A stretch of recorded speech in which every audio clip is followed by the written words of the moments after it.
Plutarco de Queronea determinó en un momento que tanto Pitágoras como Empédocles eran dos autores ineludibles para pensar el tema de los animales. Una de las referencias directas que Plutarco tiene con relación a Pitágoras en específico la da en este texto sobre comer carne, de Essum Carnium, y dice textualmente: ¿de verdad preguntas tú por qué razón se abstuvo Pitágoras de comer carne? En lo que a mí respecta, quisiera saber, perplejo como estoy, con qué actitud, con qué suerte de disposición anímica o mental la primera persona probó sangre con su boca, rozó con sus labios carne de animal muerto y, preparando mesas de cuerpos e imágenes inertes, denominó alimento y nutrición a miembros que poco antes podían rechinar, aullar, moverse y ver. ¿Cómo podía la vista de esta persona recrearse en la matanza de animales que eran degollados, desollados, despedazados? ¿Cómo soportaba su olfato el hedor? ¿Cómo no repugnaba la contaminación a su gusto, el cual se hallaba en contacto con las llagas de otros seres y recibía flujos y sangre de heridas mortales? Hasta ahí la cita. La retórica de esta primera intervención de Plutarco con relación a Pitágoras me parece que lo que quiere dejar en claro es que aquellos que se abstienen de comer carne son moralmente superiores que aquellos que comen carne animal. Por ello, su asombro de que alguien le cuestione sobre las razones que pudieron llevar a Pitágoras a vivir conforme a una dieta vegetariana, en vez de que le preguntaran por qué ese primer hombre comió carne animal, sacrificó a un animal y lo hizo su alimento. Después de esta intervención, Plutarco refiere la matanza sacrílega de vacas realizada por los compañeros de Odiseo cuando éste había caído en un profundo sueño, y el castigo implacable que recibieron de Zeus por haber cometido este crimen. Esto todo está en la Odisea.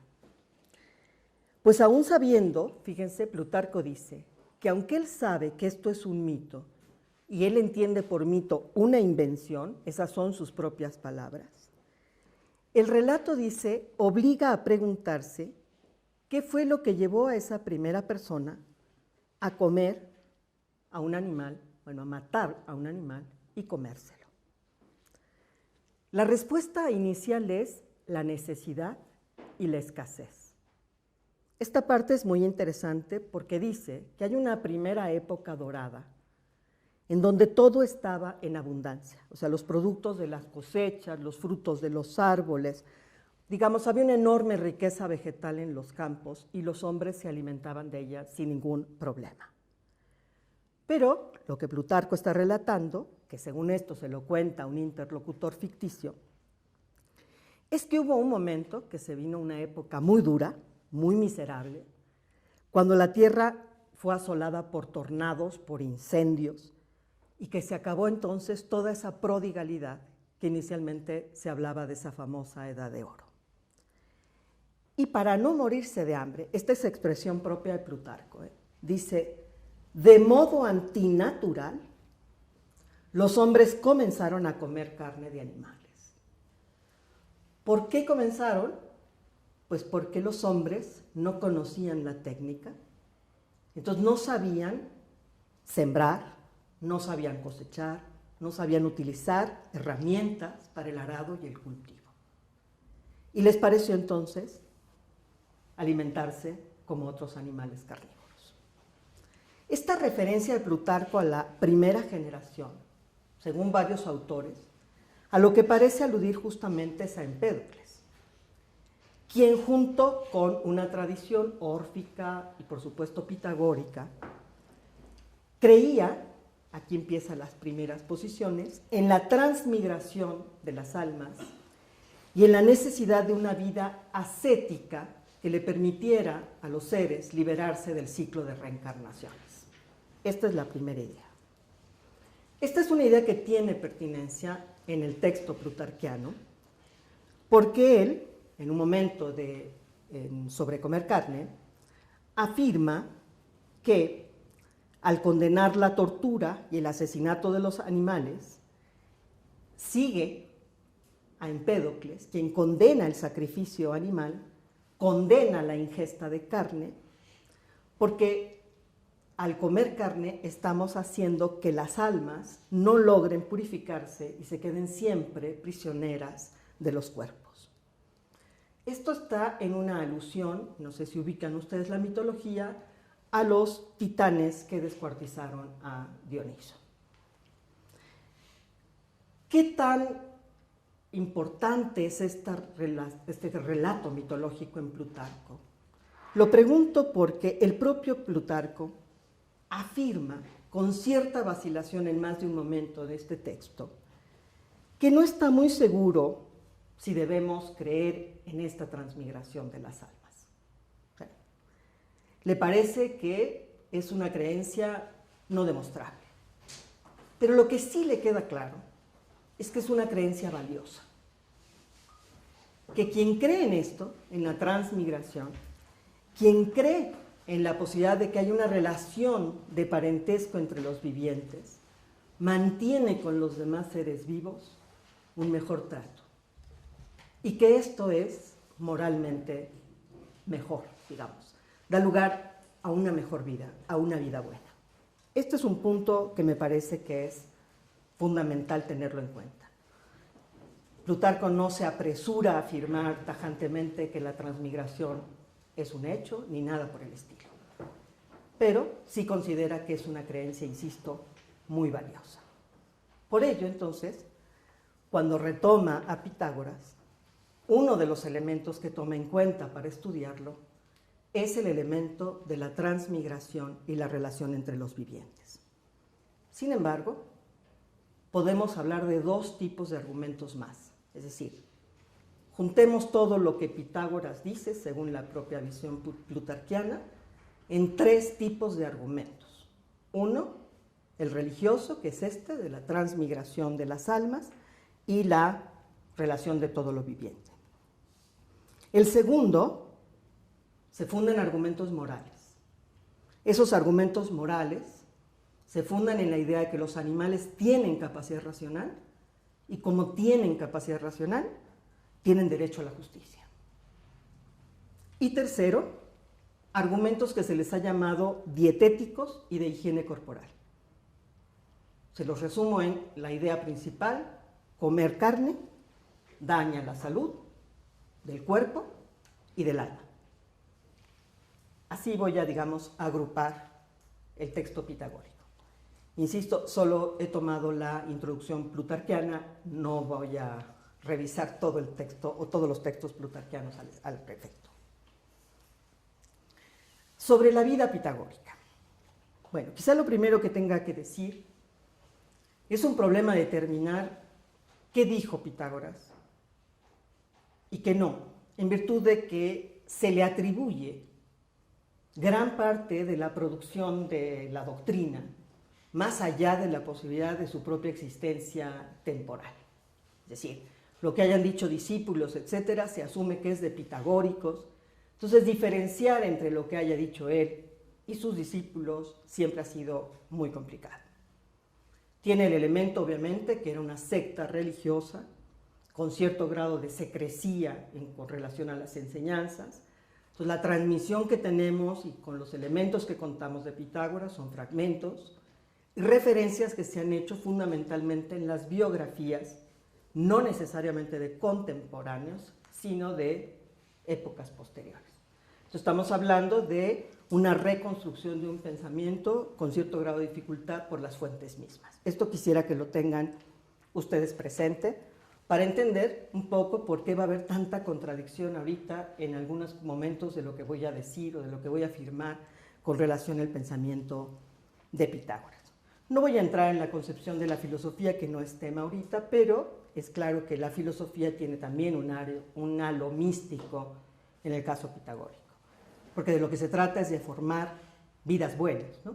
construir también. Eso es una idea muy de paideia griega, de formación integral y no meramente de instrucción. Esto creo que tiene que quedarnos muy claro. Fundamentalmente voy a basar todo lo que voy a decir en las biografías, en las llamadas vidas de Pitágoras, hechas por Porfirio, Jámblico, Diógenes Laercio, Diodoro de Sicilia y Focio de Constantinopla. Son los biógrafos más reconocidos, digamos, de Pitágoras. Y sobre esa base voy a referir lo que voy a plantear. Porfirio de Tiro, en su texto biográfico, dice que Pitágoras, textual, afirmaba que el alma es inmortal y que se trasladaba a otros géneros de animales, además de decir que según periodos establecidos, todas las cosas ocurridas pasaban otra vez y que simplemente no había nada nuevo, y también que había que considerar de la misma estirpe a todos los seres dotados de alma. Los dos elementos que dijimos, transmigración y parentesco de la naturaleza. Estas son las dos ideas que están en juego aquí. Es por todos ustedes muy conocida la famosa anécdota que cuenta Diógenes Laercio, que retoma a su vez de Genófanes, en donde cuenta que Pitágoras le pidió a un hombre que dejara de estar golpeando a un perro porque había escuchado a un amigo, ¿no?, quejarse. Esta idea era justamente esta idea de los pitagóricos, creían que el alma era inmortal, transmigraba en un ciclo de reencarnación, es decir, metamorfosis, ¿no?, se revisten los distintos seres que existen, independientemente de que estos sean hombres o animales. Esa idea es fundamental porque entonces rompe con las jerarquías que nosotros conocemos, digamos, si lo vemos hacia atrás, aristotélicas, platicábamos Patrick y yo, ¿no? Es decir, no estamos en una concepción del mundo jerárquica, sino todo lo contrario.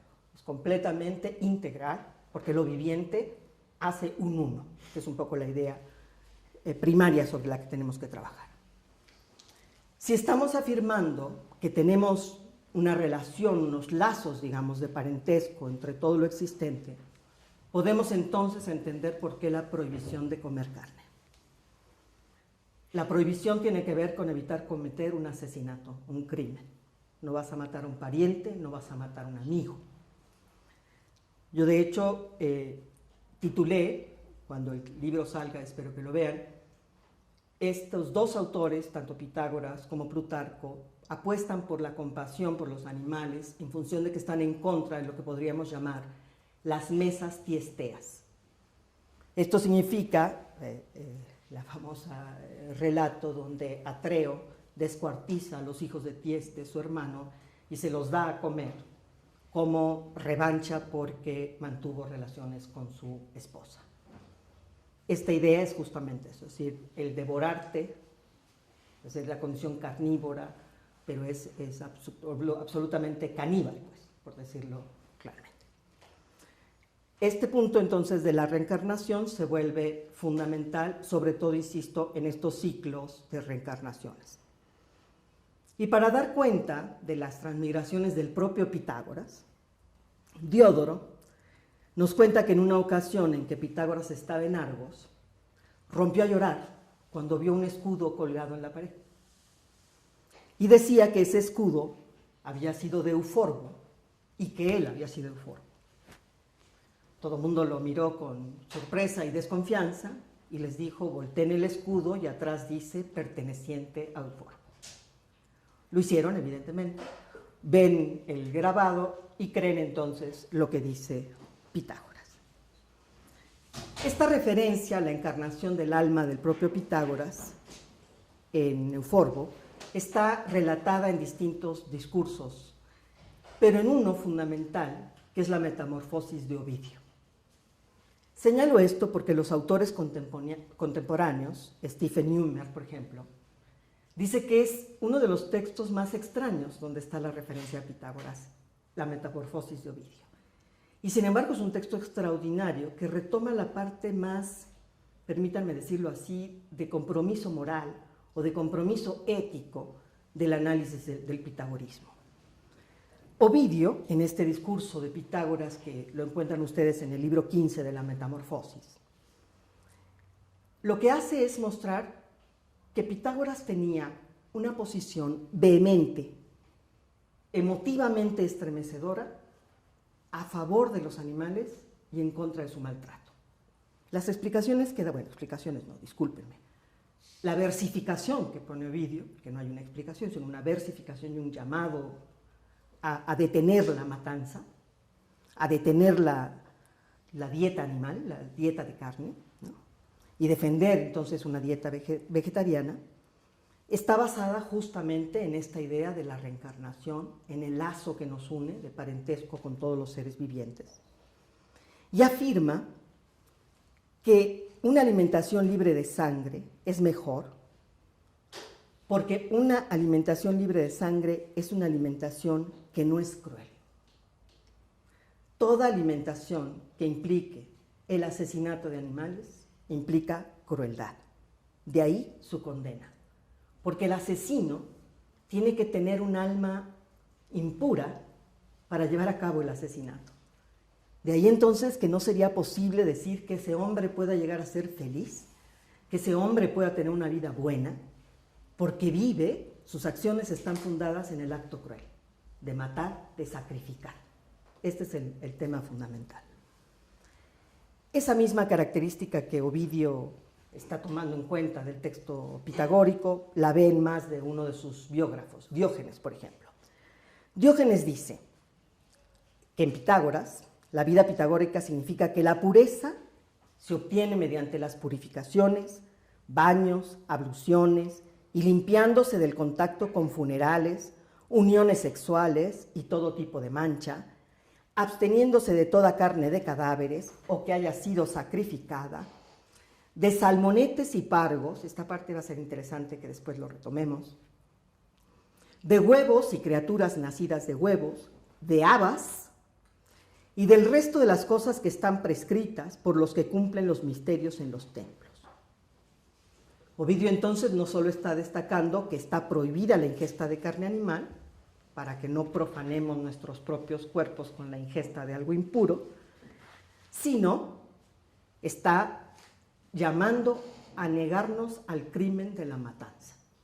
Este es el tema que se conjunta. Es decir, sí tiene que ver con un algo propio del hombre, de la posibilidad de su purificación, pero de la condena abierta a la crueldad que implica matar animales. Y tiene un verso que es verdaderamente impresionante, donde está mostrando esta condición de lo que implicaría para él matar al animal es un parricidio o un fratricidio, y dice, esto está en el poema libro 15, qué mal se acostumbra, qué impío se prepara el humano cruor, aquel que con el cuchillo de un novillo los cuellos rompe, y a los mugidos ofrece inconmovibles orejas. ¿O quién al cabrito que lanza bajidos iguales a los pueriles puede degollar? ¿O un ave comerse a la cual dio él mismo alimentos? ¿Cuánto hay en esos que falte para el pleno crimen? Esta parte es fundamental porque cuando está hablando de los animales, está hablando comparándolo con los niños.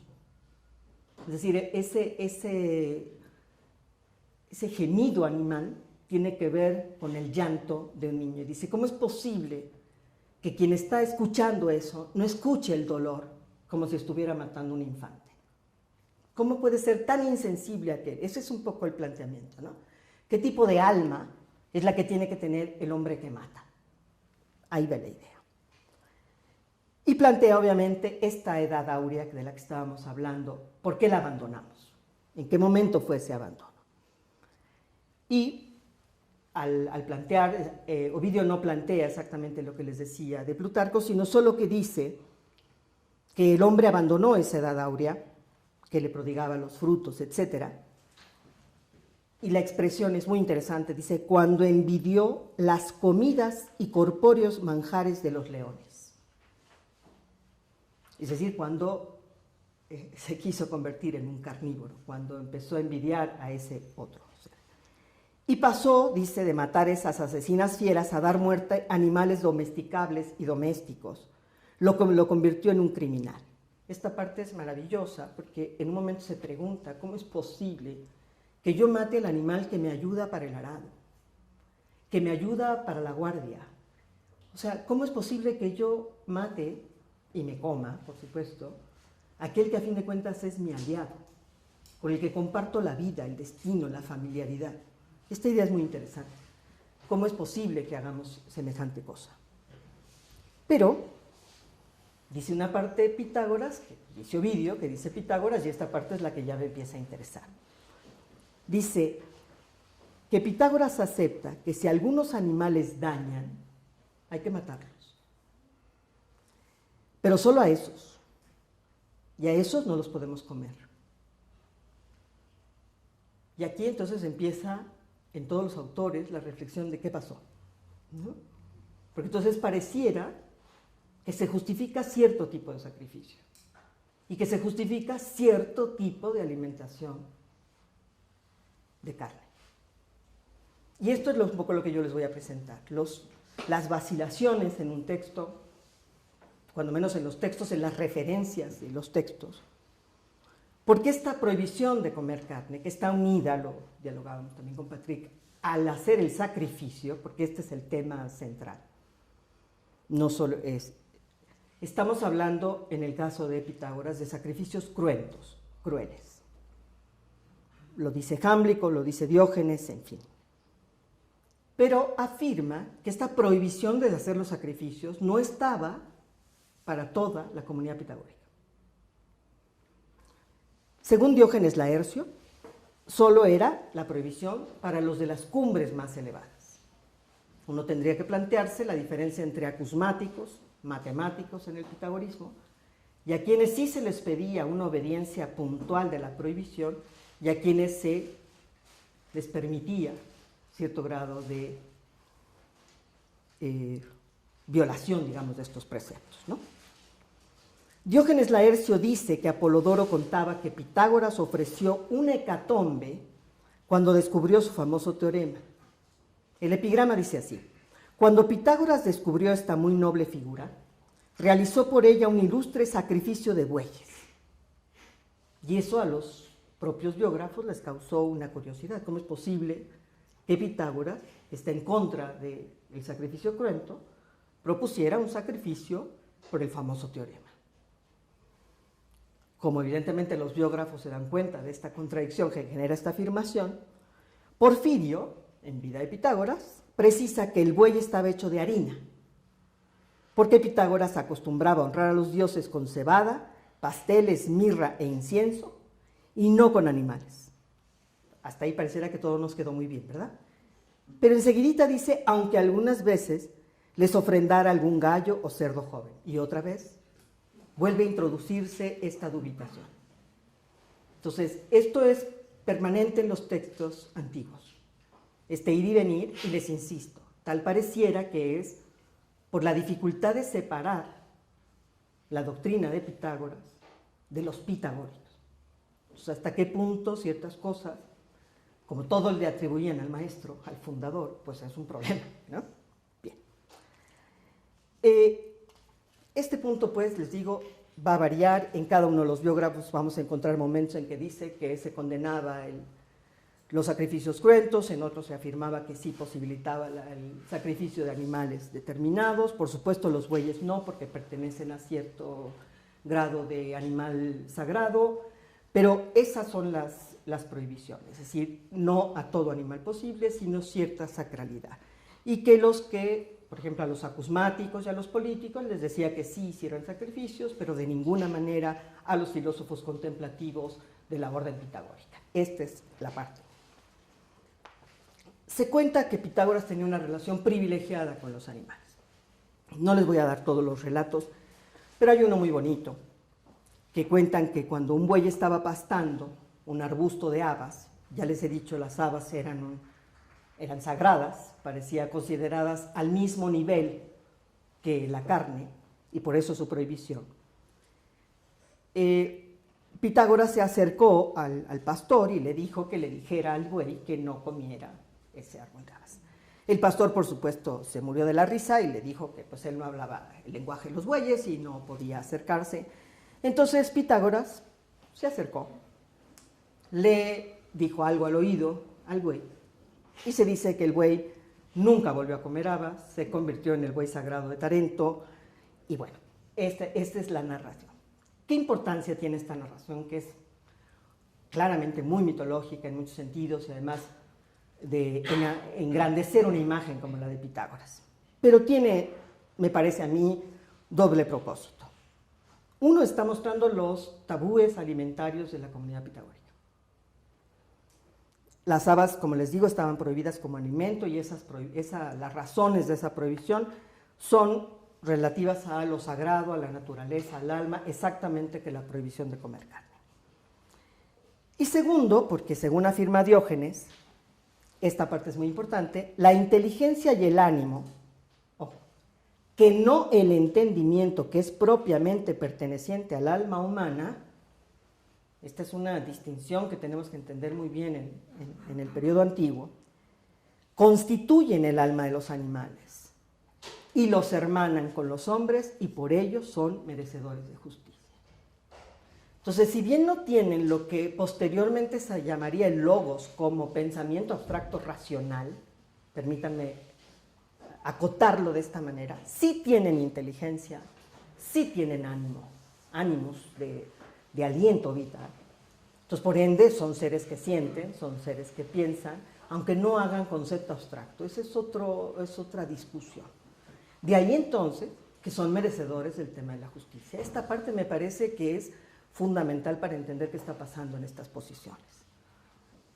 Diodoro de Sicilia y Diógenes Laercio dicen que Pitágoras enseñaba a vivir con sencillez, a comer alimentos que fueran fáciles de conseguir, que no necesitaran cocimiento. Obviamente está en contra de cualquier vida lujosa, excesiva, o sea, que vivas como pensando todo el tiempo en satisfacer esos grandes placeres, porque dice eso arruina el cuerpo. Dicen que consideraba que la indigestión se produce justamente por la extravagancia en la alimentación, que obviamente la extravagancia causaba enormes enfermedades.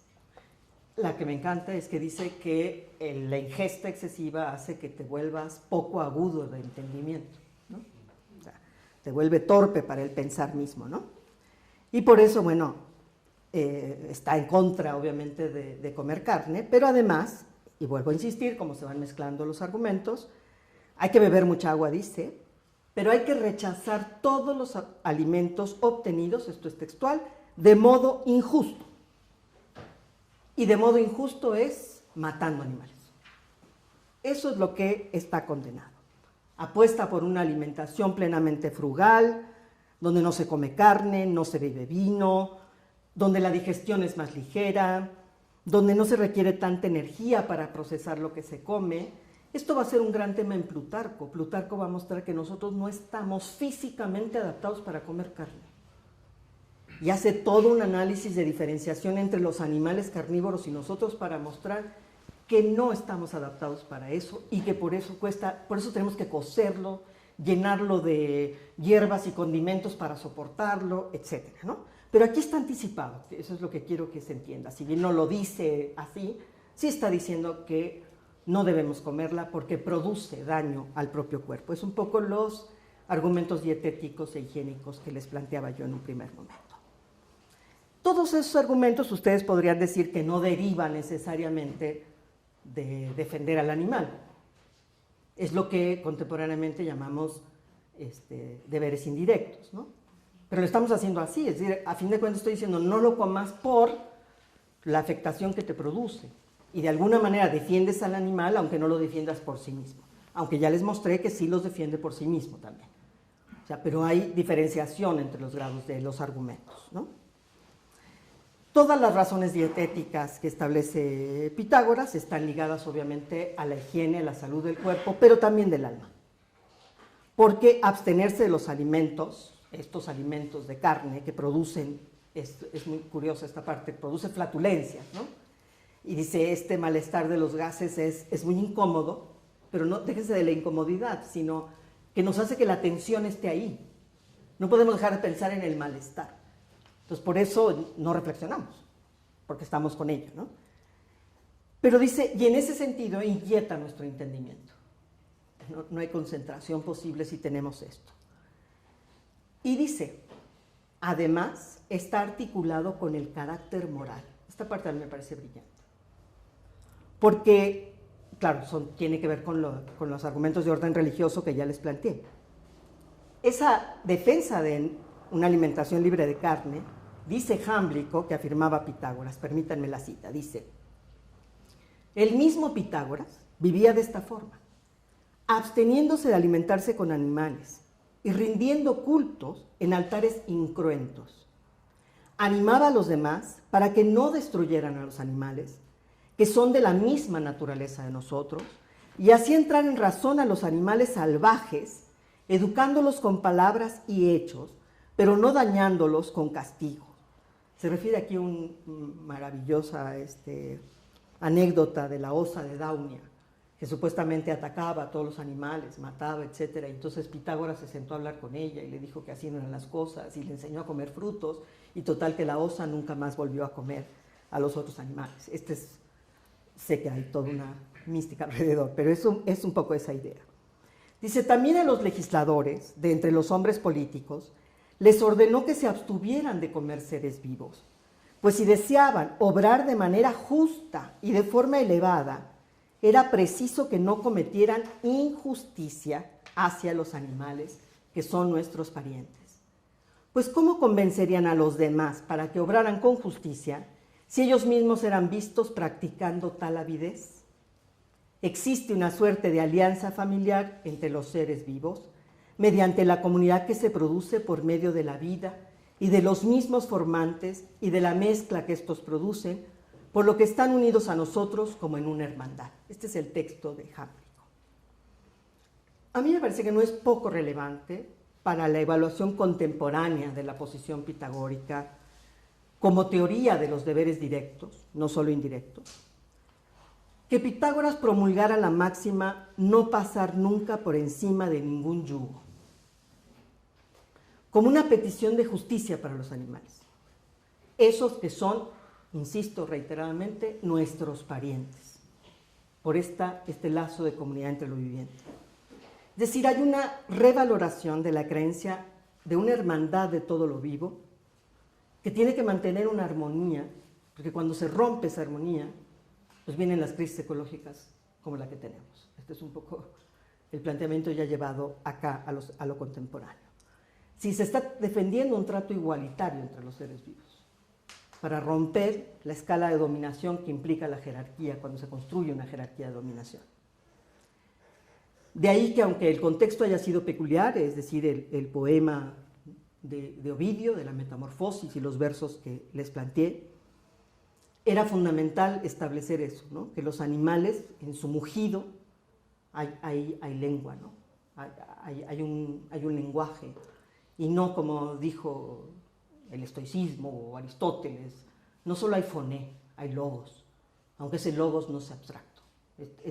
Yo creo que esto tiene que estar en el juego. Y por eso le molestaba tanto esta idea de que alguien fuera tan sordo que no escuchara en el dolor del animal el llanto de un niño. Jámblico cuenta finalmente que Pitágoras consideró que la matanza de animales era ilegal. Ojo, ya estoy hablando de derecho. Que era ilegal y que era antinatural. Incluso dice, más ilícita, aquí se juega lo jurídico y lo moral, hay un tema ético, porque a fin de cuentas lo que se está discutiendo finalmente es que estamos construyendo una comunidad, ¿no? Es una posición política.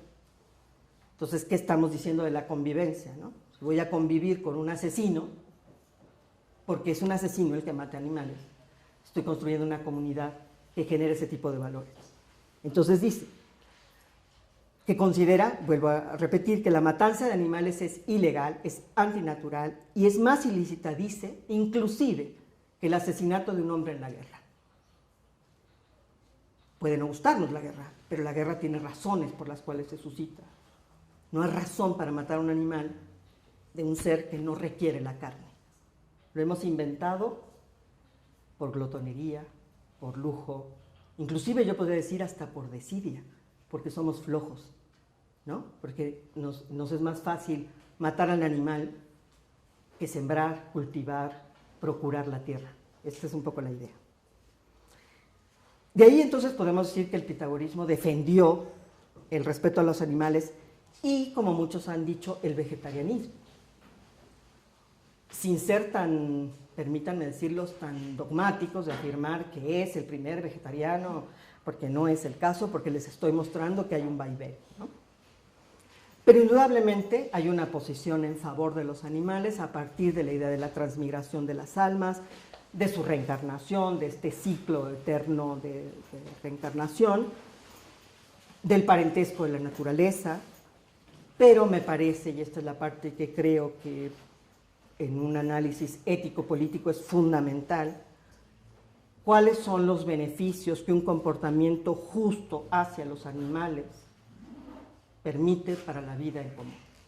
Esto creo que es lo que está jugándose, y lo que él se preguntó es si ese tipo de enseñanza, qué tipo de legisladores haría, qué tipo de políticos haría. Creo entonces, si se fijan, finalmente sí le está dando un sesgo, en el sentido más, si quieren, originario del término política, de polis, de agrupación comunitaria, de vida en común, de vivir juntos, es una preocupación fundamental. Lo que quiere son los beneficios ético-políticos que tiene para los hombres una dieta libre de la matanza animal. Y obviamente, si bien las tesis pitagóricas a favor de la protección y no maltrato hacia los animales pudieran, según algunos, no derivar de deberes directos, es decir, de la defensa de los animales por los animales, el solo hecho de considerar estos deberes indirectos, el tipo de hombre que va a ser al no maltratar animales, al no vivir en función de ellos, al no hacerlos meros objetos útiles a nuestra disposición, es lo que hace del pitagorismo, desde mi punto de vista, una de las posiciones filosóficas, morales, religiosas y políticas más significativas en la defensa de los animales. Muchas gracias.